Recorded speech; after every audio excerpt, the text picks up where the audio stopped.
Let's head to the video store and grab a game for the weekend. We have the box art and description to guide us when we're choosing what game to rent. So grab your rental card because this is the Warp Pipe Rental. What game you rent for the weekend? Nice. All right. So yeah, this week got the sword. He's ready to go. He's ready to Little go. mini dagger. Yeah. We did rent Zelda Ocarina of Time on the N64. Pretty classic box right here. Again, with very similar to the NES. You know, you got the gold and just the basically the title screen of the logo. No real design on it other than that gold, and it's kind of burned in your head. If it's gold, it's Zelda. Like on Nintendo, they love showing that. So clean box art for sure. Yeah, really simple looking. I dig it. It's been quite some time since I played this one. I did rent it and own a copy of it growing up, completed it. I know we talked about it on the show. Since we were off last week, I actually streamed this for 4 hours. Wow. So I'll let you guys discuss, and then maybe I'll jump in since I had a little bit probably more time with the game. Well, I want to know why Bryce picked the game. Okay. Because you guys, this is just a joke, but because you guys... No. There's no. You can tell us the truth. It's totally all good, man. We're in it. It was. So I was curious because I wanted to hear you guys' opinions on it because I know you guys have a lot of opinions on it, and so. But also, I chose it also because I haven't played it as a kid. I never played it till recently, till now, and I wanted to really play it. So I'm like, this is a good opportunity for me to play it. So that's the main reason why I chose it. And also to see if you can redeem yourselves. Burn. So wait a minute, Bryce. Bryce. Is this your first time playing through it? Yes. Oh, well then I want to hear Bryce's thoughts first. Okay. What did you think of it? I thought so. To be honest, I thought it was a really good game. I like the fact that it's in a sense open world or open zones, right? Kind of like Mario, but not like Mario. But from what I played of it, I thought it was fun. I liked the Dongo's Cavern. I actually liked the water temple. Okay, I was gonna ask. Yep. Yeah. I like the what was it? The Gerudo. I don't know how to pronounce it. But the Gerudo Desert. Yeah. I will say I saw Russ playing the chicken coop thing. Yeah. Trying to find the chickens. Yeah, and that I also had trouble with that when I first started. I had trouble figuring out where all the chickens were. Mm-hmm. I also like all the side quests as well. The side quests were really fun. I think it added to the world, added to the story. Right. I liked the gameplay. It was challenging, but it was really fun for what it was. I thought it was a great N64 game, and I think it's a great game. The least favorite. Let me think about my least favorite. I don't remember. Was probably the chickens. Yeah, that's probably my least favorite. my most favorite. I do like the Ganon fight. I do like the Ganon fight, and I like the Dongo Cavern. Believe it or not, I like that because it's the first dungeon that really makes you think. Really, it's like I consider it a tutorial dungeon because the rest of the game you have to really use your brain. You really have to think about what you're doing, and so it just makes you really think. It makes you be on your toes and really Deku Tree was a tutorial dungeon in a sense, but I think that was the real tutorial. Okay. Because you got to go back. You have to go back to Gerudo. I mean, what is it called? The Gordo. Yeah, the Gordo Valley or Death Mountain, and you have to go back and do that. So I think that's the real tutorial when it first starts, and then you get into the game. And I just had a blast with it. I thought I had no qualms, and I usually think that games are really awesome in general. So maybe I'm biased when it comes. I'm really positive when it comes to games. There are some games that I think are negative or bad. I have negative thoughts about, but this game I don't have any problems with it really. Other than the chicken and the I do. I also don't like how you have to backtrack and some of the stuff is confusing. So that is one of my problems with the games. It was like like they don't hold your hand in the game, which is fine. No, they don't. They don't, yeah. And you have to figure out everything on your own and talk to people, and that's a great game. But I think there Yeah. should be a little bit more explanation or hints. I mean, you had Navi. I think that's the fairy's name. Yeah. Yep. And you had Navi. But yeah, Navi, yeah. Navi, yeah. Navi. Yeah, my bad. Thank you. And that, but it still wasn't as helpful because I remember during the He's not wrong. No. No, not at all. Death, I remember Death Mountain. Yeah. Was the first Death Mountain experience was confusing because there was a bunch of bomb flowers all around in one of the dungeon scenarios, and I was like, for the longest time, I was trying to figure out where to put it. Like, what do I do? Do I just throw it at each other? And then I realized what to do. So, but that was cool. Well, overall, I think it's a great game. I think the music's good. I think the game's fun. Yeah. But what about you guys? Well, let me ask you this question, Bryce, real quick: is how much experience do you have with other Zelda games too? Like, do you play any of the newer ones or some of the older ones? So, just like you, I played and beat Breath of the Wild, and I love Breath of the Wild. And the only other Zelda game I played, the only two other one was it Skyward Sword and Majora's Mask. Okay. Strangely enough, I didn't play Ocarina of Time, but I played Majora's Mask, and that's a controversial one. That's what I was gonna say. I was like, you started with the one after. Yeah, right. Yeah, but of those ones that you've played, which is your favorite?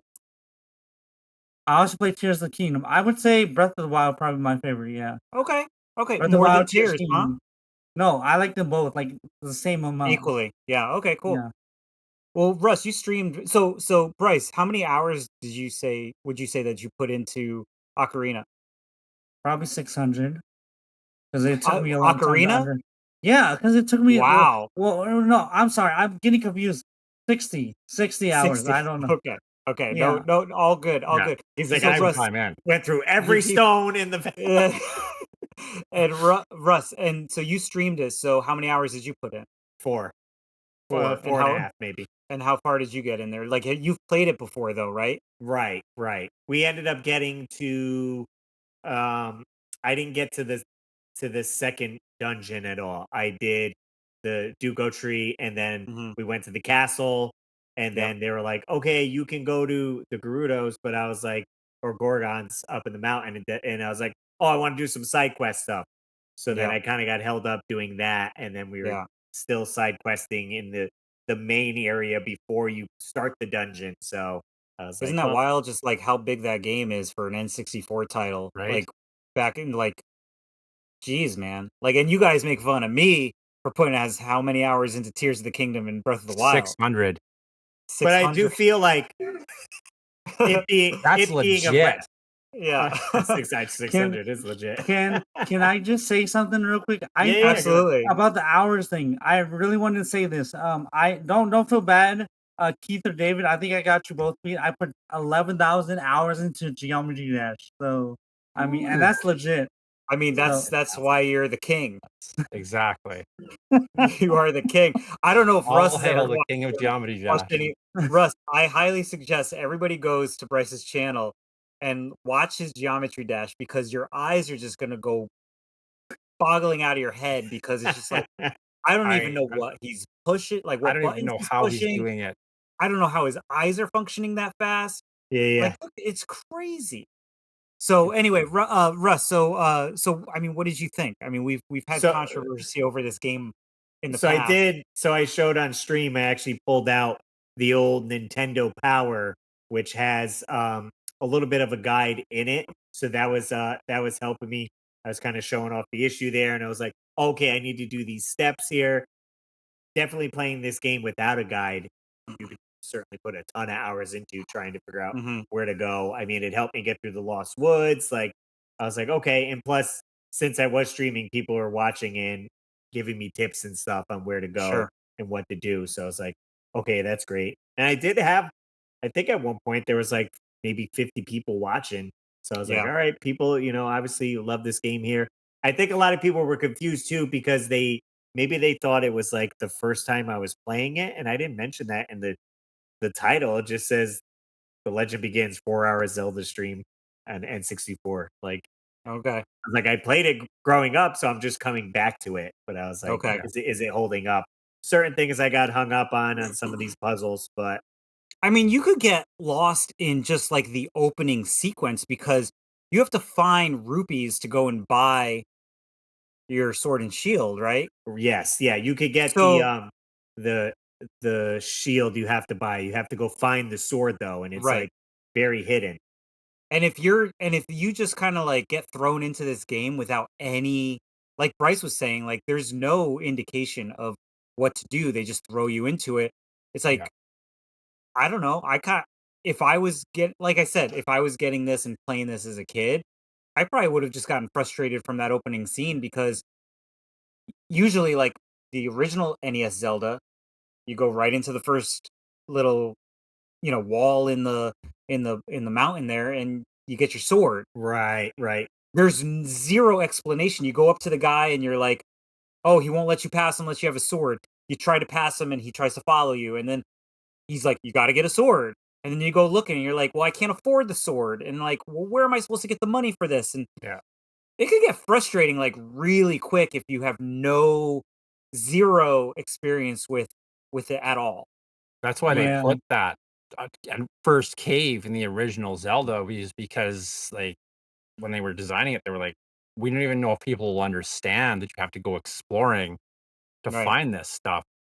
So that original cave in the very first Legend of Zelda game is to show you that this is what you have to do.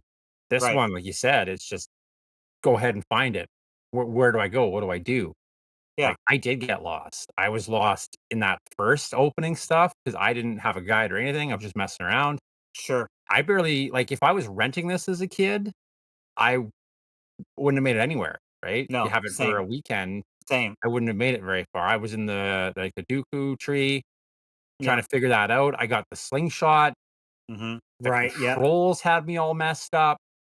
Yep. Like, I was having a really rough time with this one, and it's probably because I enjoy, like, the top-down Zeldas more than this, but But this guys, one I had trouble with.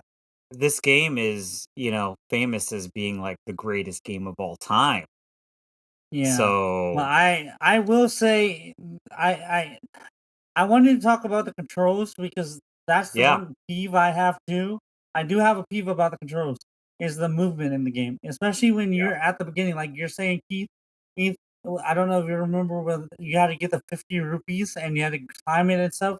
I was falling off all the time on that little tiny walkway Oh, thing. the platforms. Yeah. Yeah, yeah, yeah. Mhm. Yeah, Mhm. Just, like, that Z button or the whatever the button is on the bottom to get it so you're behind yourself, and Yeah. I'd be turning while I was doing that, and I'd be like, "Okay, I need to get behind myself," and then all of a sudden I was facing myself again, over and Yeah. over and over again, and then off the edge, and I'm falling and starting over again. So, exactly. Yeah. So that how was did everybody play this game? Like in what format? So Russ, you emulated it, right? Yes and no. I have a EverDrive cartridge with all the N64 games on it, so Okay. it goes into my actual N64, so original hardware, but the ROMs on an EverDrive. And then I was using a Retro Fighter controller, so not an original N64 controller. It's more shaped like a modern day controller, so I was using that. But how are the buttons on it in comparison to N64? Like button configuration? Yeah, I mean it's right here. Just grab it. Yeah. And what about you, Keith? What did you play it on? OG, the OG. OG Okay. cartridge, OG console. Okay. And Bryce? I played it on Switch emulator, Switch Online. Just switch on. I played it the Yeah. same way.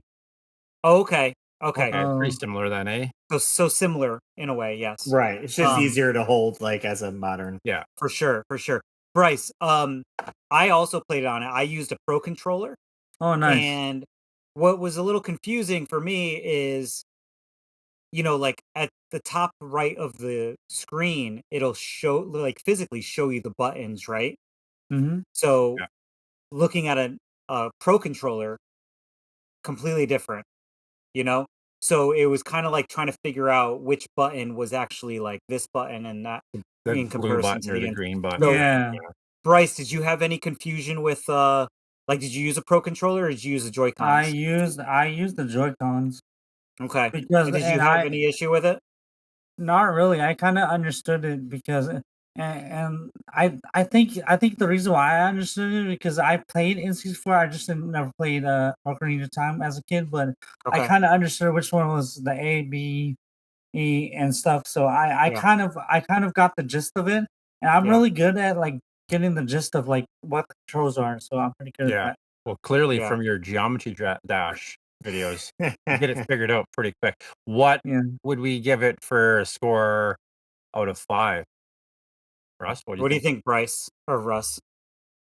All right, I'll go. With Russ. I'll go. I'll probably give it a 4, honestly. Okay. I would give it this is I'm giving it I'm deciding between either a 3.5 or a 4.5. Because like there's a lot of problems with it, but there's also a lot of really good things with it. So I would say you can go in the middle, go 4. 4, yeah. Well, let's do 4 out of 5, yeah. Okay. How about you, Keith? Oh, throwing into the bus here. I'm gonna go 4 because it's classic and it's one I want to play more of. I just was having a really hard time with it. I need to buckle down, so I'll give it a 4. I think because of the controls, and I'm gonna get a lot of flack for this, but I'm giving it a 3.5. Okay. Now I am curious since we all mentioned controls. It did come out on the 3DS as well, so I don't know if it's fixed on there, and it might be more enjoyable to play on the 3DS because I did play through Majora's Mask on the 3DS, not on the N64. So maybe it's just better on there because it was a later release. So who knows? So I actually heard that what was it? The 3DS, the 3DS versions weren't really great. I heard they were not that too great. Oh, interesting. Okay. Yeah. So maybe a Switch 2 release. Who knows? Right? I mean, it's already on the Nintendo Online, but if they can get a remastered version or whatever, like they did for, what was it? What was it, Bryce? Would they remake? What was Zelda game? Skyward Sword. Skyward Sword. If they do a remake like that, or Link's Awakening. Link's Awakening as well. Right, which was on the Game Boy. Yeah. We'll see what the comments. We reached out to you guys on our social media about this game. Tell you play along with us. So kind of curious on what you guys had to say. So let's see. Where the heck is my thing? I don't see it. They switched. Here it is. There we go. What did you say? What did you say? Springfield, let's hear from you. I'm like freaking StreamYard changing everything. All right, here we go. Instagram. We got Waves and Games says, I played Ocarina of Time off and on, never beating it until April 22nd, 2024. I decided that the only way I'd get through it would be to stream it. It took me 15 weeks, but now I totally understand why it's a classic. Exploring that world growing up would have made quite the impression on anyone playing. Plus, the music, as we all know, is top notch. Yeah. That's for sure. I'll give them that for sure. We had our little reel. Outstanding. And my man, thank you for this. I guess they enjoyed the game as well. And Retro Games Plus said, my shirt is fire. Wait, is that a Pokeball shirt? No, it had it was like Bomb Pops, like the popsicle on there. Okay. Let's see. I did have a few on our YouTube community page, which we post on there as well. Purchase Splurge Thrifting. Colby, he says, so I'll be perfectly honest. I'm not the biggest fan of the Legend of Zelda series. Admittedly, my gaming preferences just lie elsewhere, and I prefer a different style of gaming. Totally respect the franchise, just wasn't something I was into like some of my friends were. However, The Legend of Zelda Ocarina of Time is the exception to this. I was absolutely floored by the game when it released and was memorized by the new 3D graphics, gameplay, and gentle, soothing music soundtrack. I thought it was well done and full of surprises. I was lucky enough to get it for Christmas the year it dropped. I feel even in 2025, this one is one of the few N64 games that truly holds its high replay value. I give it 4.5 out of 5. Ooh. Cheers, guys. That's pretty good. Good review there. I'll say, like, it's a shame none of us had mentioned this game last week for soundtrack. Because the soundtrack is really iconic. Yeah. That is true, yeah. Especially Gerudo Valley. I've seen so many covers of that for sure. You know what's funny? Speaking of that, when I streamed it, I got flagged within the first 3 minutes because of the titles screen. It was like, wow, copyright, because I think I was getting ready, so the music was just playing and I wasn't talking or anything, so you can hear it clearly, and then it was just like, hey, we know that music, we're gonna give you Was this on the Rustley channel? Yeah, so I was live streaming on my new retro gaming channel, Rustley, Russly. So I was over there promoting that. And no issue. I mean, it was like, hey, just give you a slap on the wrist. That's all. Yeah. Nice. What are we getting into next week for renting for the Warp Pipe rental?